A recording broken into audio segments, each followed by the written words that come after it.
Having fun in the summer with these albums I miss. Life cannot be a bummer with these albums I miss. Having fun in the summer with these albums I miss. Life cannot be a bummer with these albums I miss.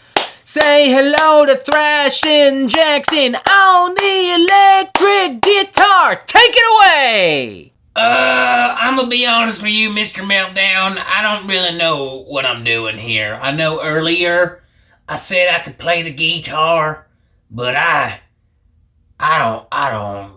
just kind of assumed I could pick it up and instantly become like Eddie Van Halen or something, you know? That is not the case. I feel nothing holding this thing. What does this even do? I got no clue. This thing could self-destruct for all I know. I think I could do Smoke on the Water.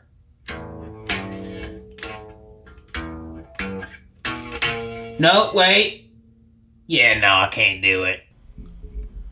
I hope you're proud of yourself, Thrashin' Jackson. You have ruined summer for everyone. Bow your head in silence and in shame. Good morning, metalheads of the internet, and welcome to a brand new episode of the Metal Meltdown, more specifically a brand new Albums I Missed video. It's that magical time of the month where we talk about all of the other albums that came out in the previous month. First up, we have And Jasta for All, brand new solo album from Hatebreed singer Jamie Jasta, and it's fine. It's alright, it's decent, it's whatever, I don't really care. It's pretty basic, standard, average, dare I say, cookie cutter, dare I say, meat and potatoes, dare I even say forgettable, metallic hardcore and crossover thrash. If it wasn't for Jamie Jasta's name being attached to it, I don't think this would be on anyone's radar, but hey, credit where it's due. It's not a bore. It's not a snooze fest. It's got some fun, crunchy riffs and tasty breakdowns and grooves and lots of screaming vocals and, you know, a lot of special guests as well to help keep things fresh. You know, you got Chuck Billy from Testament, Scott Ian from Anthrax and Mr. Bungle, Steve Souza from Exodus, Phil Demmel from Machine Head and Violence. Very much an inessential listen, but not necessarily a horrible one, you know? Like, fuck it. If you're in the mood for just some very basic fucking like hardcore thrash metal, then you know this'll do the job, like whatever. Next up we have Unicursal, brand new full-length studio album from Nocturnus AD, a continuation and also combination of underground sci-fi death metal acts Nocturnus and After Death, hence the name Nocturnus AD. Wow, little fun fact for you, a little piece of metal trivia. I liked Paradox back in 2019. It felt like the follow-up to The Key that we always wanted but never got. Unicursal, however, I don't know. It's got some strong, bright elements and bits and pieces, don't get me wrong, but I feel like it's a little bit too messy and clumsy and incohesive for its own good. Nocturnus AD are dipping their toes a little bit too far into like prog metal waters here, you know? There's so much over-the-top, like Dream Theater-style prog metal shredding and synthesizers, and everything is layered in such a hectic and frenzied fashion. I'm just not really feeling it. It kind of just feels like something made by a bunch of, like, nerdy kids and fanboys who just listened to The Key and a bunch of other, like, early to mid-90s tech death and prog death for the first time, and they're doing their best to just fully recreate all of it from memory. The good news is, if you have a real nostalgic soft spot for that older style of tech death and prog death, this will end up being pretty endearing and charming for you, and I would lie if I wasn't also endeared and charmed by it on occasion, but I personally want something a little bit more cohesive and tight and original from my tech death, prog death nowadays, so yeah, noble effort, but I'm not really feeling it personally. Next up, we have Moribundus Grim, brand new full-length studio album, the first in 10 years, and apparently the last one ever, from death metal underdogs and pioneers Necrophagia. This is wild to me because I didn't even know Necrophagia were still around up to this point. I also didn't know that their longtime lead singer and only stable member, Frank Pucci, aka Killjoy, had passed away in 2018. So, yeah. For obvious reasons, unless Necrophagia pulls a static X and tells us they're sitting on a massive pile of unused, forgotten demos and songs that the world just needs to hear, this will be the last thing that Killjoy ever worked on. These are the last songs that he wrote and recorded. This album was finished in tribute to him. Necrophagia is done beyond this. And I think this makes for a pretty fitting, tribute and finale to the career and legacy of Killjoy and Necrophagia, you know? I think he'd actually be pretty happy with this.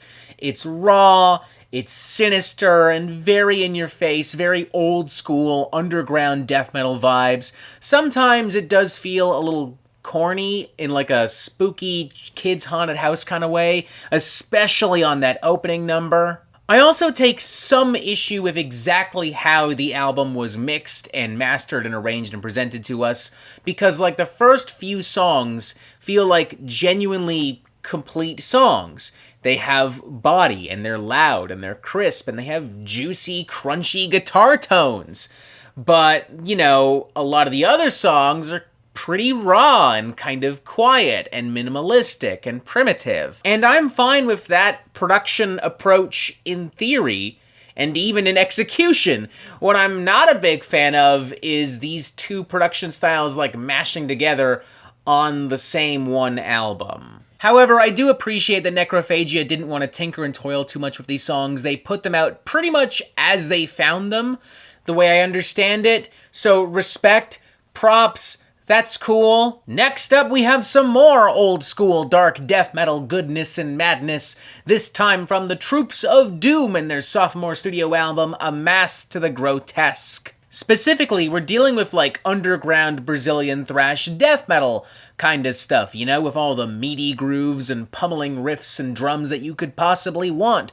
Very reminiscent of very early Sepultura. I'm talking Morbid Visions and Bestial Devastation. And by sheer coincidence, this album, this band happens to feature Jaro Guedes. I'm definitely fucking up his name. But he used to play for Sepultura way back in the day. In fact, he played on those very albums, Morbid Visions and Bestial Devastation. And truth be told, if this had come out back in the day just shortly after Beneath the Remains, or even instead of Beneath the Remains, I really wouldn't have questioned it. It just channels that energy, that classic dark primal energy of that era of Sepultura so very well. It's very menacing and bloodthirsty and immediate, and it also has a tightness and a cohesion to it that, with all due respect, some of that early Sepultura stuff just didn't necessarily have. If you're a longtime old-school Sepultura fan, if you love old-school Brazilian thrash death metal, or really just brutal Brazilian thrash death metal in general, boom, you're gonna really enjoy this. Next up, we have Unholy Descent, brand new full-length studio album from Pathology, and it's fine.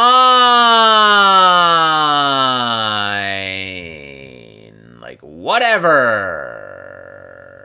Yeah, no lies, I kind of just don't care, to be honest. It's modern brutal death metal. I found it to be very predictable and very one-dimensional. I thought the vocals were kind of boring, and I didn't care much for some of the more technical, atmospheric twists and turns here and there. It felt like just a total rinse and repeat of the last couple Pathology albums. I'm bored.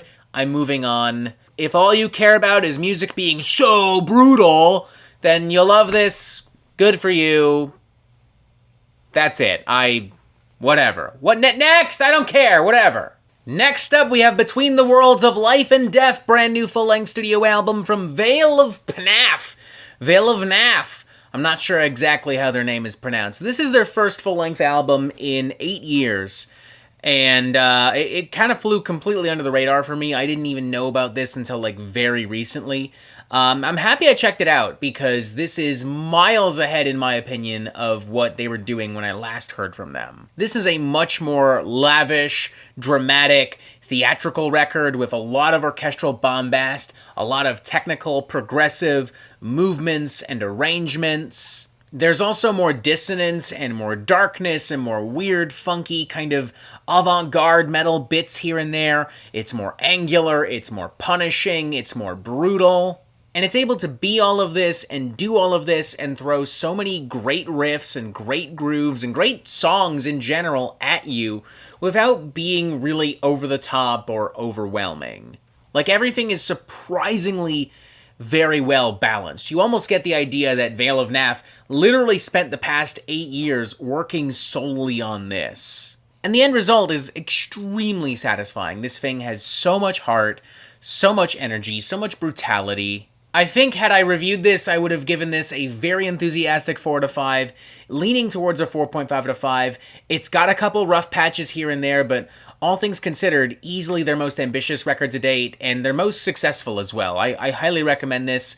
I think out of everything we're talking about today in this video, this is one of my favorites, if not maybe my number 1 favorite. Next up, we have Abhorrence, brand new full-length studio album, the 5th, in fact, from American technical death metal and deathcore crew Cognitive. This thing's pretty cool, pretty tight, and nasty, and snappy, and brutal, you know? One of the more successful combinations of technical death metal and deathcore that I feel I've seen out there as of late. Tons of meaty, muscular grooves, blistering onslaughts, surprisingly emotionally charged choruses here and there, and melodic licks. There's a lot of mood and atmosphere and tension created as a result of all of this, which also helps to propel some of the more exciting and dynamic moments to new heights. And I love that this album takes full advantage of this fusion of these genres and just has so many different tricks up its sleeve, you know? It's constantly switching things up.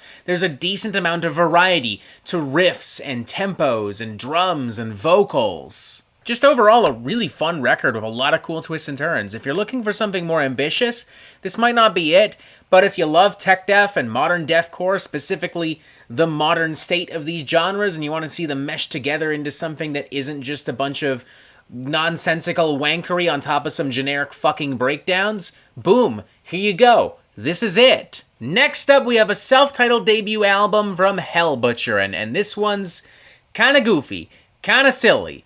Right off the bat, not gonna lie to ya. Hellbutcher have like the greasy, self-aware kind of like ethos and aesthetic of a band like Venom, and they pull influence from like 80s heavy metal and speed metal and first wave and second black metal as well. And there's a lot of different dynamics and pyrotechnics, and this thing is also kind of a supergroup at the same time also. Like, you've got Eld from Eternus and Galsveard on bass. You've got Martin Axenrot from Opeth and Bloodbath on drums. You've got Frederick Volker from Unleashed on guitar and on lead vocals. Per Gustavsson, who's apparently his stage name is literally Hellbutcher. I assume that's where the band and the album get their name from, you know? He's been in quite a few bands over the years, but I think your standard black metal connoisseur would quickly recognize him from Niflheim. And honestly, it's all kind of fun. Like, yeah, it's cheesy and kind of dumb, but still fun. I would even say I'm a little shocked at how much I enjoy this. Like, it's got a lot of really strong riffs, a lot of really strong hooks. It's really dark and edgy and mysterious when it needs to be, when it wants to be. But, you know, it's still a good, fun time. A lot of classic, old-school metal charm and fury here, combined with extreme metal darkness and attitude. It still feels, again, very self-aware in a kind of Venom kind of way. I dig it, honestly. If you're looking for a good mix of like first wave, second wave black metal and like epic heavy metal and old school speed and thrash, this is it. It's a combination of so many like cool ideas and sounds from like the mid to late 80s just kind of brought to 2024. It's fun. It's cool. Check it out. Next up, we have Under the Crooked Claw, brand new full-length studio album from Bat, featuring Ryan Waste and Nick Polos of Municipal Waste fame. Good, tasty, clean, simple, dark, kind of heavy metal, thrash metal with energetic riffs and mean, lean choruses and such. It's got a decent amount of grit and gristle to it. It's a little scummy, it's a little scuzzy, a little dirty. Decent riffs, fun hooks, nasty production. It's kind of what you want from like a really old school underground metal album. It's got a bit more edge to it. A decent enough variety of riffs to keep things fresh as it goes on too. I dig it, I enjoy it. If you're looking for something a little more basic but still filthy and scuzzy and grimy, I think this will do the trick quite nicely. Next up, we have Beating the Drums of Ancestral Force, brand new full-length sophomore studio album from indigenous brutal death doom crew Tzompantli, and I'm loving this. It's brutal, it's disgusting, it's gnarly, unsettling. You have so much influence from indigenous, native, Mesoamerican history and music, woodwinds and strings and ominous tribal chanting vocals performed in this almost ritualistic fashion, meshing with towering walls of noisy, gristly, like death doom, like all these horrifyingly disgusting guttural vocals and totally punishing guitars and drums. Like, this thing just beats you over the head. It's got a totally unique sound, totally unique vibe. I almost went ahead and reviewed this album in a full-blown video, and had I done so, this would be a 4 to 5, leaning towards a 4.5 to 5. Every time I listen to it, I find more and more to love and enjoy and appreciate about it. This is up there with the aforementioned Vale of Pnath record as far as, like, favorites of the month in this Albums I Missed video. Like, this thing goes hella hard, and it doesn't sound like anything else out there. You definitely gotta check it out if you haven't already. Next up, we have Stelkira, brand new full-length studio album from comedy thrash metal crew Belushi Speedball. Apparently, Anthony Fantano loves these guys. That's right. The internet's busiest music nerd is a big fan of Belushi Speedball. And I bring this up because it's a little odd. This just doesn't seem like the kind of thing he would be into. As far as I'm concerned, I mean, y'all know me. I'm not a huge fan of comedy metal. I think a lot of comedy metal is just bad, and it panders to boomers and metal elitists, and it's just not funny. It's fart jokes and jokes about how new music sucks and pop music sucks and whatever. It's so lame. It's so dumb. Is not that. It's not great. It's very juvenile, but there is an actual attempt at telling jokes. It has a goofy charm and swagger to it. It's very unserious, and it plays into some of the tropes and cliches associated with especially modern thrash metal and like pizza thrash. I mean, for God's sakes, the first cut on here is literally called My Favorite Color is Pizza. It's just generally an absurdly goofy record. I mean, you have songs like Tater Tot Eyes, The Hash Slinging Slasher, a song called Griffith Did Literally Everything Wrong. The album is spunky and spazzy and volatile, and it has a decent sense of humor, and it's fun, and it does the job, and yeah, I kind of dig it. It's not my favorite. I don't love it the way Anthony Fantano apparently would maybe love it, but it is fun, and it is definitely one of the better comedy metal records I've heard out there. Next up, we have Echoes of the Devil's Den from Terminal Nation. Beefy, mean, politically, socially charged, death metal, hardcore fusion kind of stuff. It's bigger, it's bolder, it's more brutal and provocative than their previous studio album. It's going into heavier territory musically and lyrically. There's a lot of introspection on the record. There's a lot of critique of the modern day political and social climate, and that's all complemented by bulldozing breakdowns and venomous vocals and some really tough, fucking muscular, beefy riffs and grooves. Love how much rage and urgency there is to this record. It feels important, poignant, relevant. I really enjoyed it. Definitely check it out if you're in the mood for some explicitly anti-fascist, hardcore-infused death metal. And finally, let's start wrapping things up with Colossal Oppressor from Ton Slug. This comes by recommendation of basically the entirety of the Metal Meltdown Discord server. A lot of people were talking about this, telling me about this, telling me to check it out, and I can kind of see why. kind of. I'm not feeling it as much as some of you are, but it's definitely a very cool record. Very big, like, sludge metal record with a lot of grueling grooves and riffs. It's slimy, it's weird, it's massive. That guitar tone and those almost doomy tempos and those howling vocals, it honestly kind of reminds me of like very early High on Fire in a way. Now to be fair, you also have some churning death metal grooves and slow pounding riffs and long, gradual, exciting builds as well, acoustic and atmospheric elements. And that definitely does a world of good for 10 Ton Slug because those bits and pieces, those nuggets, those parts, those are my favorites on the record. Overall, I'm liking it, I'm just not really sure it's for me, you know? Like, I'm looking for a little bit more, and this just isn't doing it for me. And voila, another Albums I Missed video